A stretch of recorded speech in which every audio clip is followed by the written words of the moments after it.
Each day, Delaware Electric Cooperative linemen work to improve system reliability. In March, our new SKU substation will be energized just west of Dover, improving reliability for co-op members in Kent County. It most definitely will improve reliability. We have several substations which become very heavily loaded during our peak periods, and this will be able to help offload those and provide more secure service to our customers. Kent County's population exploded from the late 1990s through 2006, placing increased pressure on Delaware Electric Cooperative's equipment.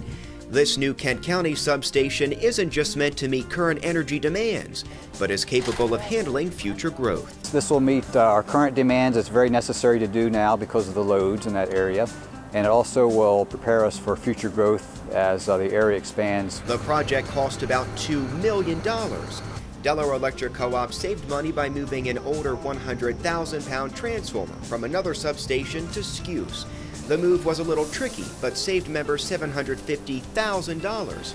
Cost is always a factor when it comes to co-op projects. After all, DEC is owned by its members. We have approximately 25 substations in our service territory, so as we upgrade other substations, that leaves equipment which is fairly new that we can relocate. And so we were able to save in the neighborhood of $750,000 on this project, and those costs do reflect back to our member owners. And while construction on this new substation is just about complete, work for co-op linemen is never done. More system improvements are planned throughout 2013.